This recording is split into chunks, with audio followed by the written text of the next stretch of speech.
Hi viewers, welcome to our channel. ప్రస్తుతం మనతో పాటు దాము బాలాజీ గారు సీనియర్ జర్నలిస్ట్ ఉన్నారు. వారితో ఒకసారి మాట్లాడదాం. సార్ నమస్కారం. నమస్తే. సార్, బాలానగర్ లో ఒక తల్లి తన ఇద్దరు బిడ్డల్ని చంపేసి ఆ తర్వాత తను కూడా దూకి చనిపోయింది సార్. ఇప్పుడు ఈ ఘటన ఫుల్ గా వైరల్ అయిపోతుంది. అంటే ఈ మధ్య కాలంలో ఈ విధంగా తల్లులు పిల్లల్ని చంపేసి ఆ తర్వాత వాళ్ళు కూడా సూసైడ్ చేసుకొని చనిపోతున్న సంఘటనలు బాగా పెరిగిపోవడం కూడా చూస్తూ వస్తున్నాం. మరి ఈ ఘటనలో ఏం జరిగింది, ఎందుకు ఈ విధంగా జరుగుతోంది ప్రజెంట్ సొసైటీలో సార్? ఇదొక బాధాకరమైన సంఘటన. ఎందుకంటే ఒక తల్లి కవల పిల్లల్ని, 2 ఏళ్ళు వయసున్న కవల పిల్లల్ని, ఒక బాబు ఒక పాప, కవల పిల్లల్ని అతి దారుణంగా చెప్పేసి తాను కూడా చనిపోయిన సంఘటన హైదరాబాద్లో లేటెస్ట్గా సంచలనం క్రియేట్ చేసింది. అసలు ఆమె ఎందుకు ఇలా చేసింది, ఈ మధ్యకాలంలో ఇలాంటి సంఘటనలు ఎందుకు పెరుగుతున్నాయి, దీని వెనకున్న సైకలాజికల్ ఇష్యూస్ ఏంటి, సామాజిక సమస్యలు ఏంటి, కుటుంబాల్లో ఎటువంటి మార్పులు కనిపిస్తున్నాయి, ఈ విషయాల గురించి మనం మాట్లాడుకున్నాం. ముందుగా ఈ సంఘటన ఎక్కడ జరిగిందంటే బాలానగర్, హైదరాబాద్లో బాలానగర్లో పద్మారావు నగర్ ఫేజ్ 1లో పిఎంఆర్ ఆర్కేడ్ అనే ఒక అపార్ట్మెంట్ కాంప్లెక్స్లో భార్యాభర్త ఉంటున్నారు. భార్య పేరు చల్లరి సాయిలక్ష్మి, 27 ఏళ్ళు, భర్త అనిల్ కుమార్ అరౌండ్ 30. సో వాళ్ళకి 2 ఏళ్లకు ముందు కవల పిల్లలు పుట్టారు. బాబు పేరు చేతన్ కార్తికేయ, పాప పేరు లాస్యత వల్లి. సో వీళ్ళిద్దరు కవలలు అనమాట. సో నిన్న ఆమె ఏం చేసిందంటే ముందుగా సడన్ గా వీళ్ళిద్దరి గొంతులు పిసికేసి చంపేసింది.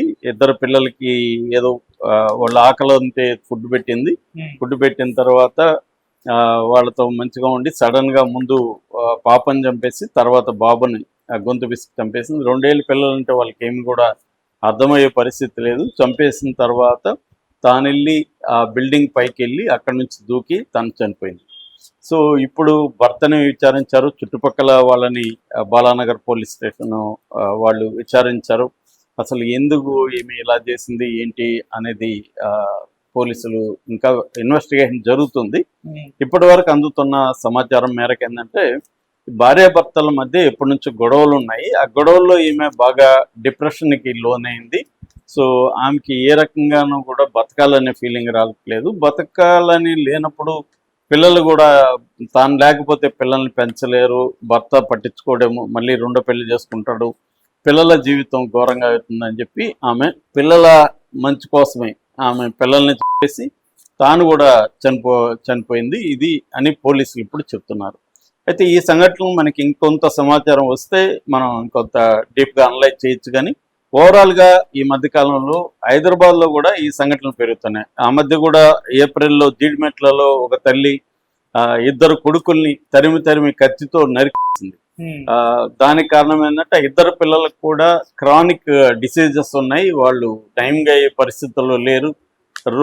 భర్త పెద్దగా పట్టించుకోవట్లేదు. తను రోజు వాళ్లతో చిత్రహింసలు పడుతుంది. దాన్ని భరించలేక ఆమె అలా చేసింది. అలాగా ఈ మధ్యకాలంలో చాలా మంది రకరకాల కారణాలతో పిల్లల్ని చంపేస్తున్నారు. సో ఫస్ట్ అసలు మోటివ్ ఏంటి, ఇలాగా ఎందుకు పిల్లల్ని చంపుతున్నారంటే బేసిక్గా 4 రకాల మోటివ్స్ మనకు కనబడుతున్నాయి. అంటే దీన్ని ఏమంటారంటే ఫిలిసైడ్, సూయిసైడ్ అని పిలుస్తారు. ఫిలిసైడ్ అంటే తల్లిదండ్రులే పిల్లల్ని చంపడాన్ని ఫిలిసైడ్ అని అంటారు. తల్లిదండ్రులే చంపి వాళ్ళు కూడా ఆత్మహత్య చేసుకుంటే ఫిలిసైడ్, సూయిసైడ్ అని అంటారు. సూయిసైడ్ లేకుండా ఫిలిసైడ్లో కూడా ఉన్నాయన్నమాట. మామూలుగా మనకి ఎన్సిఆర్బి, నేషనల్ క్రైమ్ రికార్డ్స్ బ్యూరోలో సపరేట్ కేటగిరీ డేటా లేదు దీని మీద. బట్ వరల్డ్ వైడ్గా దీని మీద డేటా ఉంది. అమెరికన్ లాంటి సొసైటీలో కూడా దాదాపు 25% పిల్లల హోమిసైడ్స్లో ఇట్లాంటివి తల్లిదండ్రుల పిల్లల్ని చంపడం అనేది బాగా పెరుగుతూ ఉంది. ఇండియాలో కూడా ఈ మధ్యకాలంలో బాగా పెరుగుతున్నాయి.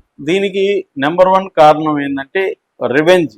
అంటే భార్యాభర్తల మధ్య గొడవలు వచ్చినప్పుడు భార్య మీద భర్త రివెంజ్ తీర్చుకోవడానికి, లేదా భర్త మీద భార్య రివెంజ్ ప్రతీకారం తీర్చుకోవడానికి పిల్లల్ని చంపేయడం అనేది జరుగుతుంది. ఒక్కొక్కసారి ఆ మధ్య కూడా తల్లి బెంగళూరులో గోవాకి వెళ్ళి ఒక కొడుకుని చంపి సూట్ కేసులో పెట్టుకొని వచ్చింది.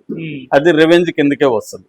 అట్లాగే ఆ మధ్య తండ్రి ఇక్కడ హైదరాబాద్లో పాపని కారులో తీసుకెళ్లి చంపేసి యాక్సిడెంట్ అని కట్టుకతాళ్ళాడు. దానికి ఏంటంటే భార్య మీద కోపంతో అతను చంపేశాడు. ఇలాగా ఆడవాళ్ళు కానీ మగవాళ్ళు కానీ తమ బిడ్డల్ని తమ పార్ట్నర్స్ మీద కోపంతో చంపేయడాన్ని చేస్తుంది. దీన్ని స్పౌజల్ రివెంజ్ అంటారు. అంటే భార్యాభర్తల మీద పగ, ఒకరి మీద ఒకరికి ఉన్న పగ కోసం పిల్లల్ని చంపడం అనేది ఒక మోటివ్. రెండో మోటివ్ ఏంటంటే ఆల్ట్రూయిస్టిక్ మర్డర్స్ అంటారు. ఆల్ట్రూయిస్టిక్ మర్డర్ అంటే ప్రేమతో చంపేయడం. అంటే వీళ్ళు చనిపోవాలనుకోవడం, తల్లి కానీ తండ్రి కానీ, తను చనిపోతే పిల్లలు అనాథలైపోతారు, పిల్లలు ఈ సమాజంలో బతకలేరు అని చెప్పి, వాళ్ళ భవిష్యత్తు బాగుండదు కాబట్టి వాళ్ళని కూడా చంపేస్తే వాళ్ళకి ఆ కష్టాలు ఉండవు కదా, ఆ కష్టాలు భరించకుండా ఉంటారు, హ్యాపీగా వెళ్ళిపోతారు కదా అనే ప్రేమతో వాళ్ళని చంపుతారు. ఇది జనరల్గా తల్లులు ఎక్కువ చేస్తున్నారు. అది కూడా యంగ్ తల్లులు ఎక్కువ చేస్తున్నారు అనేది మనకున్న డేటాలో చెప్తున్నారు. అంటే యంగ్ మదర్సే ఎక్కువ చేస్తున్నారు. ఇప్పుడు 20 ఏళ్ళు 30 ఏళ్ళ కొడుకుల్ని కూతుర్ని చంపడం అనేది జరగదు. అప్పటికి వాళ్ళకి మెచ్యూరిటీ వచ్చేస్తుంది, పిల్లలు కూడా గ్రో అయిపోతారు. వాళ్ళ మీద అప్పటికి వీళ్ళకేమంత ఇది ఉండదు, ఆల్ట్రూయిస్టిక్ కన్సర్న్ ఉండదు. చిన్న పిల్లల మీదే ఎక్కువ ఉంటుంది. అందువల్ల యంగ్ మదర్సే చంపుతున్నారు. దీంట్లో మళ్ళీ కారణాలు ఏంటంటే, ఒకటి పోస్ట్ పార్టమ్ డిప్రెషన్ అంటారు. అంటే బిడ్డల్ని కన్న తర్వాత చాలా మంది మదర్స్ డిప్రెషన్కి లోన్ అవుతారు. దీన్ని పోస్ట్ పార్టమ్ డిప్రెషన్ అంటారు సైకలాజికల్లో, లాంగ్వేజ్లో.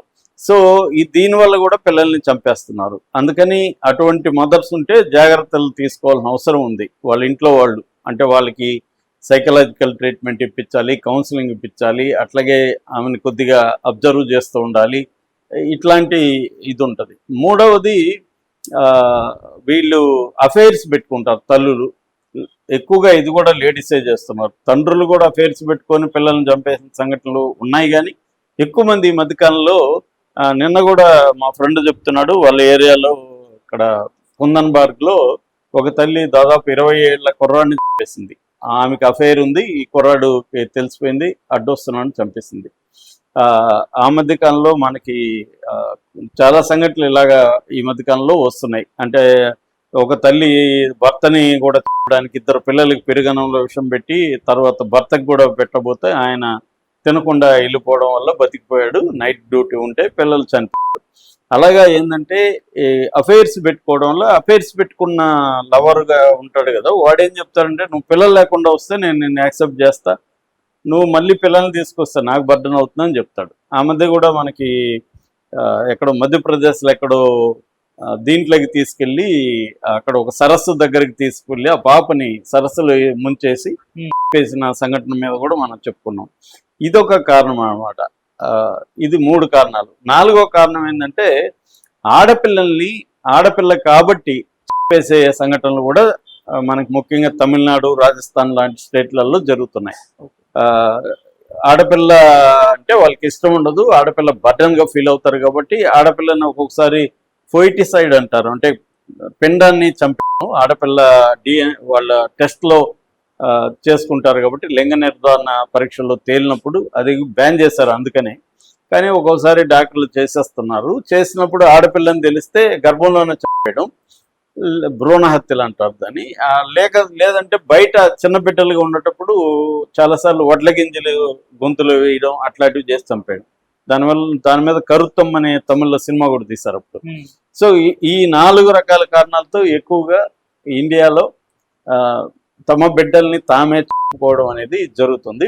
ముఖ్యంగా తల్లులు, ఇప్పుడు జరిగిన సంఘటనలాగే తల్లులు యంగ్ మదర్స్ ఎక్కువ చంపుతున్నారు కాబట్టి, ఇప్పుడు ఈ ముందు ఫర్ ఎగ్జాంపుల్ ఈమెకి ఈ జనరల్ డిప్రెషన్ డిజార్డర్ అంటారు దాన్ని.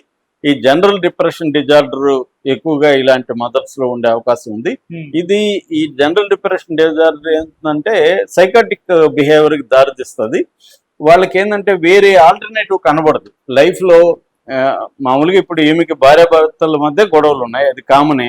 ఈ భార్యాభర్తల మధ్య గొడవల్లో ఆమెకి ఏంటంటే మనం ఇంకా బతికి వేస్తున్న ఫీలింగ్ వచ్చింది. దాన్ని వాళ్ళు పెంచి పోషించుకొని ఏం చేస్తారంటే, మనం ఇంకా బతకకూడదు అనుకుంటారు, డిసైడ్ అయిపోతారు. కానీ పిల్లలు మనం లేకపోతే పిల్లల్ని భర్త చూడడు, భర్త ఇంకొకరిని పెళ్లి చేసుకొని ఆయన హ్యాపీగా ఉంటారు, వాళ్ళకి పిల్లలు బాధపడతారు అని ఈమె గిల్టీ కూడా ఉంటుంది. అంటే నేను ఈ ప్రపంచంలోకి పిల్లల్ని తీసుకొచ్చాను, నేను వాళ్ళ జీవితాంతం కష్టపడితే వాళ్ళు ప్రతిక్షణం నన్ను అసహించుకుంటా బతుకుతారు, కాబట్టి నేను సృష్టించాను కాబట్టి వాళ్ళని చంపేసే హక్కు కూడా నాకే ఉంటుంది. రెండోది వాళ్ళ బాగు కోసమే నేను చేస్తున్నాను అన్న ఒక సైకాలజికల్గా వాళ్ళని కన్విన్స్ చేసుకొని చేస్తుంటారు అనమాట. అలా అందుకని psychological treatment, mental health education ఇవి పెరగాల్సిన అవసరం ఉంది. రెండోది ట్యాబు పోవాలి. అంటే మానసిక సమస్యలకి డాక్టర్ల దగ్గరికి పోతే పిచ్చోళ్ళు అనుకుంటారు ఏమో అని చెప్పి ఎవరికి చెప్పకుండా అట్లాగే పెరుక్కుంటా పోవడం అనేది జరుగుతుంది. అందుకని బిగినింగే గుర్తించి సైకాలజిస్టుల దగ్గరికి వెళ్ళాలి. అట్లాగే కపుల్ థెరపీ అనేది కూడా పెరగాలి ఇండియాలో. మామూలుగా మనకి చాలా వెస్ట్రన్ కంట్రీస్లో కపుల్ థెరపీ దాని మీద డాక్యుమెంటరీస్ కూడా చాలా వచ్చాయి. కపుల్ థెరపీస్ అనేవి ఉంటాయన్నమాట. అంటే కపుల్ మధ్య సమస్య వచ్చినప్పుడు ఇద్దరు కలిసి సైకాలజిస్ట్ దగ్గరికి వెళ్ళి థెరపీ చేసుకోవాలి. అంటే ఒక రకంగా ఏంటంటే మన సమస్యలను ఎప్పటికప్పుడు మనం పరిష్కరించుకోలేనప్పుడు మనం ఒక ఎక్స్పర్ట్ సహాయం తీసుకొని వాళ్ళ ద్వారా పరీక్షించుకుంటాం. అదేం తప్పు కాదు. మన ఇద్దరు కలిసి ఉండాలన్నప్పుడు రకరకాల ఇష్యూస్ వస్తాయి. వాటిని పరిష్కరించుకొని ఎలా ముందుకు పోవాలనేది